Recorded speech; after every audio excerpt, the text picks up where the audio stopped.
और मैं tourist guide association में सेक्रेटरी हूँ। लॉकडाउन से क्या तकलीफें हुई आप लोग को? सर लॉकडाउन में से तो बहुत काफ़ी तकलीफ है, क्योंकि हम लोग इसी से जुड़े हुए थे, इसी से हमारा रोज़गार चल रहा था, इसी से सारे परिवार चल रहे थे। तो सडनली यदि बंद हो जाता है तो बहुत बड़ी समस्या हो जाती है। तो ये तो बंद हो गया टूरिज्म सेक्टर, आप लोगों का उसी से घर परिवार रोजी रोटी चलता था, कितना तकलीफ हो रहा? बहुत समस्या तो बहुत गंभीर है, जो कि हम ऐसे बयान नहीं कर पाएंगे, लेकिन बहुत समस्याएं हैं। अच्छा, बोरिया में कितने टूरिस्ट हैं, गाइड हैं? सर हमारे यहाँ मोर देन 50 अभी यहाँ पे ऑथराइज पर्सन है, जो लाइसेंसी है। ऐसा हमारे बिहार में अभी 96 है, जो कि हमारे बिहार में कई दूसरे ज़िले में भी हैं, जैसे हमारे अभी बोधगया में है, नालंदा में है, जहानाबाद डिस्ट्रिक्ट में है, और रोहतास डिस्ट्रिक्ट में है, भागलपुर डिस्ट्रिक्ट में है। ये सारे मिला के अभी 96 राउंड है। क्या करते थे बोधगया में, क्या करते थे पर्यटकों को? क्या पर्यटकों को सर हम लोग घुमाने का काम करते थे। हम लोग गाइड हैं, तो उनको अपना विरासत है उसको विरासत के बारे में, अपना हिस्ट्री बताते, अपने संस्कृति के बारे में उसको बताते थे। ऐसे गाइड का काम करते थे हम लोग। यूनियन के द्वारा कहीं पत्र वगैरह भी लिखा गया है सहयोग के लिए या फिर कुछ? जी हम लोग अपने बिहार गवर्नमेंट को मैंने मेल किया हूँ, सीएम साहब को मैंने लिखा हूँ, और अपने मंत्री जो हैं पर्यटन मंत्री उनको भी मैंने मेल किया हूँ, और जो हमारे सेक्रेटरी साहब थे पर्यटन सेक्रेटरी को भी मैंने मेल किया, और अपने डायरेक्टर को भी मैंने मेल किया हूँ, लेकिन उनके द्वारा तो अभी तक कोई फीडबैक आया नहीं है। क्या लगता है स्थिति समान कब तक हो पाएगा, कब तक आप लोग पहले की तरह लाइन बढ़ाएंगे? सर अभी मुझे लगता है 2 साल तो लगेगा इस प्लेटफॉर्म पे आने में फिर से। आप लोग का मतलब जो आय होता था तो क्या मानदेय मिलता था या फिर कैसे? नहीं, हम लोग मानदेय नहीं मिलता था, हम लोग एक्चुअली फ्रीलांसर हम लोग गाइड हैं। तो जब हम लोग काम करते थे, या तो कंपनी मुझे काम दे या तो गवर्नमेंट काम दे। यदि कभी कभी हम लोग को गवर्नमेंट के द्वारा भी कुछ काम मिलता था, तो जब काम करते थे तो उसके बदले में हम लोग को पैसा मिलता था। यदि कंपनी हम लोग को हायर करती थी तो उसके बदले में वो पैसा देती थी। जितना दिन हम लोग काम किए उस हिसाब से हम लोग को पैसा मिला। फिर ऐसा कुछ नहीं था कि हम लोग को बाद में फिर मानदेय के रूप में मिले या कुछ ऐसा कुछ है। पहले आप अपना परिचय बताएं। मेरा नाम गौतम कुमार है। मैं टूरिस्ट गाइड हूँ और tourist guide association of Bihar का मैं उपाध्यक्ष हूँ। इस लॉकडाउन से आप लोग टूरिस्टों पर क्या असर पड़ा है, टूरिस्ट गाइडों पे काफ़ी असर पड़ा है, क्योंकि कोई भी पर्यटक नहीं है, और कोविड-19 से जनवरी से ही पर्यटक काफ़ी कम थे, तो हम लोगों की आमदनी भी नहीं हो पाई। जिस तरीक़ा से हम लोग की आमदनी हो जाती थी उस तरीक़े से आमदनी नहीं हो पाई, और उसके कारण घर गृहस्थी चलाना भी काफ़ी मुश्किल हो गया है। अच्छा, बोधगया में पर्यटक सीजन रहता है, तो इस बार किस तरह से था? इस बार की स्थिति बहुत खास नहीं रही। जिस तरीक़ा से हम लोग पहले ग्रुप कर लिया करते थे उस तरीक़ा से नहीं कर पाए, तो स्थिति बहुत खास अच्छी नहीं रही। क्योंकि इस कोविड महामारी के चलते लोग डर से नहीं आए, और जो इंटरनेशनल जो टूरिस्ट आते थे वो भी कम आए हैं, और जो डोमेस्टिक टूरिस्ट होते थे वो भी कम थे।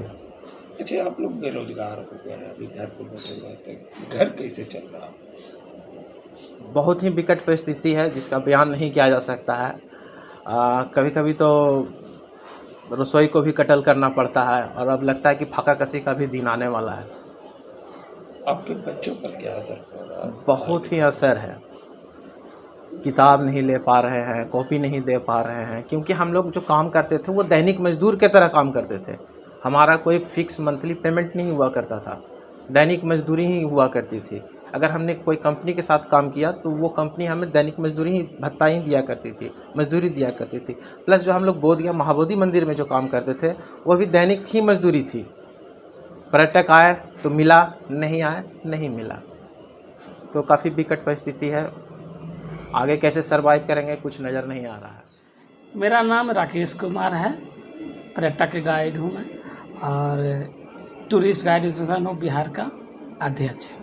इस लॉकडाउन में क्या दिक्कतें आई आप लोगों को? इस लॉकडाउन में सबसे ज़्यादा असर पर्यटन विभाग, पर्यटन से जुड़े व्यवसाय पर पड़ा है, और पर्यटक गाइड जो डायरेक्टली टूरिज्म से जुड़े हुए हैं, और हम लोग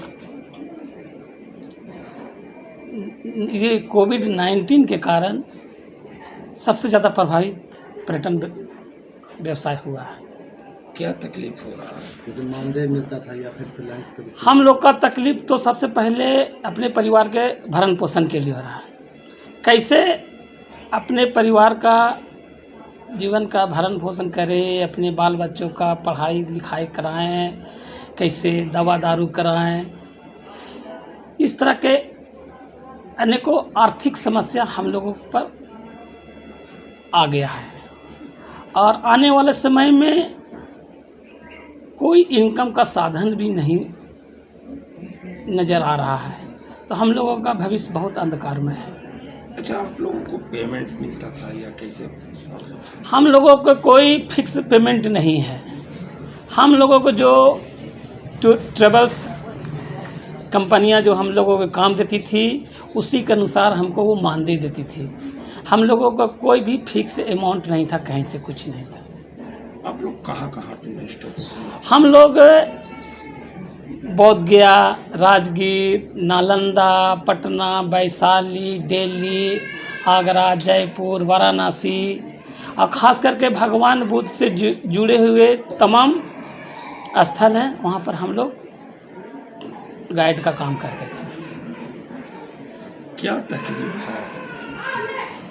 अब तकलीफ़ यही है कि अब हम लोग को समझ में नहीं रहा कि हम लोग अपने परिवार का भरण पोषण कैसे करें, कैसे सरवाइव करेंगे अपने जीवन को। ये सबसे बड़ी समस्या आ गया है, क्योंकि हमारे पास कोई भी इनकम का साधन नहीं है। हम लोगों ने भारत सरकार से बहुत उम्मीद रखा था कि पर्यटन व्यवसाय के या पर्यटन से जुड़े लोगों को कुछ सहयोग मिलेगा, पर वहाँ से तो कुछ नहीं मिला। पर हम लोगों ने बिहार सरकार को भी लेटर के माध्यम से, ईमेल के माध्यम से सूचित किए हैं कि हम लोगों को मानदेय दिया जाए। और इसके अलावा हम बहुत ज़्यादा महाबोधि मंदिर के कैंपस में काम करके अपने जीवन रोटी का जो साधन का उत्पन्न करते थे, तो हम लोगों ने महाबोधि मंदिर से भी निवेदन किए कि हम लोगों को समय समय पर सहयोग प्रदान करने की कृपा करें।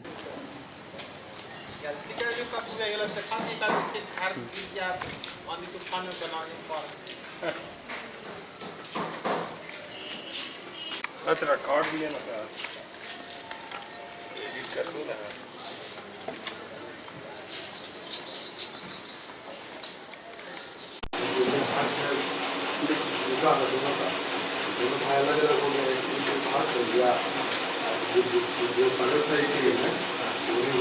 देख लीजिए ना, इसमें कितना फूल बना हुआ है, कितना पेनफुल है। अच्छा, ये फूल के बाद इसको जब फूल को सब एक साथ जोड़ते तो क्या बना, ये माला बन गया ना। इसी तरह से जब हम जैसे बच्चे लोग हैं ना, यहाँ सब फूल का माला बना रहे हैं। देखिए, ये माला फिर कहाँ भगवान पर चढ़ाया जाता है ना, पूजा के काम में यूज होता है।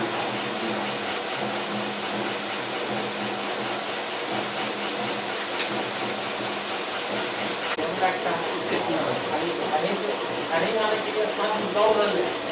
आप जोड़िए, आप देखिए, ये जोड़िए, इसको कितना है टोटल। अब आप बताइए इसमें से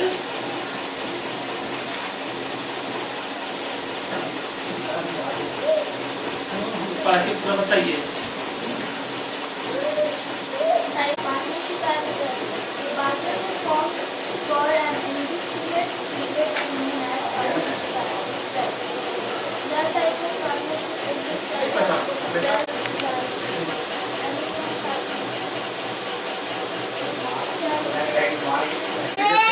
व्हाट्सएप कर देते आप इसको क्या देते हैं स्लाइड वगैरह स्टार्ट कर रहे हैं। मत स्लाइड वगैरह स्टार्ट होने जा रहा है। कल हम इंटरनेशनल फ्लाइट यूज करते हैं। इंटरनेशनल फ्लाइट जो कर रहा है, उससे भी जब सरकार जब वीज़ा देने ही नहीं जा रहा है, तो फिर चला है कि मतलब फ्लाइट स्टार्ट होने वाला है, रिपेयर भी चालू तो हो सकता है कि हो सकता है जो बाहर से वंदे भारत के थ्रू आ रहा हो वो आ सकते हैं, वो तो अभी चल ही रहा वो तो चल ही रहा है, उसमें तो वीजा का प्रोसेस नहीं हो। तो वापस बात है पर्यटक का, तो पर्यटक कैसे आएगी? पर्यटक जब तक वीज़ा सरकार नहीं करेंगे, जब तक ये आपका कोविड-19 आपका समाप्त नहीं हो, सेक्टर बिल्कुल ही जीरो है। जीरो है। तो देखा जाए तो 2 साल का रेशियो पूरा ही जाएगा। हाँ, हम लोग करीब से जुड़े लोग हैं। हाँ, इससे करीब करीब जो है हमारे भारत में 5 करोड़ से जुड़े हुए हैं पर्यटन क्षेत्र। हाँ, पर्यटन से जुड़े हुए। ये पर्यटन से जुड़े plus hotel, hoteliers, hotel staff भी पर्यटन, होटल भी पर्यटन में ही आ जाता है। हाँ, तो पर्यटन में वो ही आ जाता है। 5 करोड़ से ऊपर ही जाएगा, नीचे नहीं आएगा। इसमें पूरे बिहार में हम लोग गया जिला में 58 हैं, और इसके अलावा सासाराम, आपका जहानाबाद, नालंदा, पटना, वैशाली और नालंदा में है। क्योंकि ये खास मेन टूरिस्ट स्पॉट है बिहार का। जी, यहाँ सरकारी हैं कि नहीं? यहाँ हम लोग 58 हैं टोटल। और भी जैसे सरकारी स्तर पर पर्यटन विभाग के द्वारा और हम ही लोग को लाइसेंस मिला है।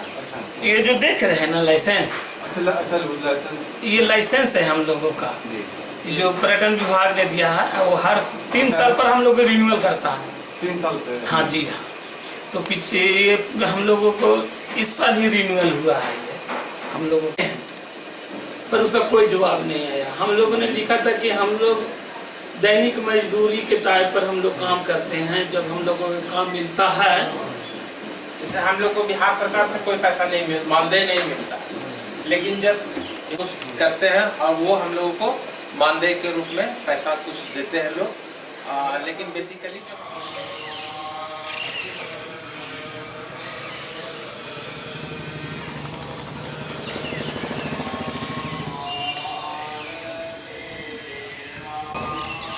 कितना दिन इंतजाम रहेगा, कोई आना आगमन जाना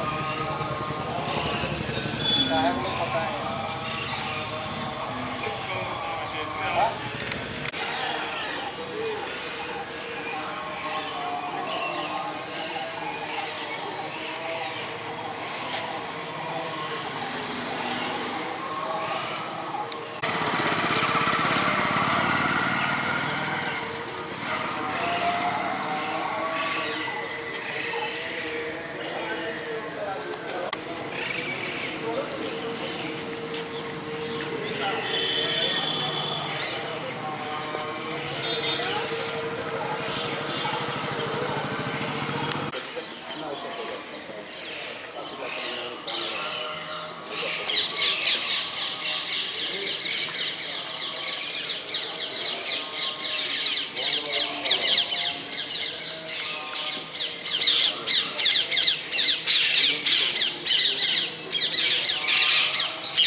बिहार के आधुनिक अस्पतालों में से एक NSMCH multi speciality 350 bedded hospital, अनुभवी डॉक्टर एवं ट्रेन्ड पैरामेडिकल स्टाफ, विश्व स्तरीय सुविधाओं के साथ अत्याधुनिक ऑपरेशन थिएटर, ICU, NICU, निशुल्क OPD परामर्श, 24 घंटे इमरजेंसी सर्विसेज और जटिल गर्भावस्था का इलाज। Netaji Subhash medical college and hospital, Amhara, Bihta, Patna.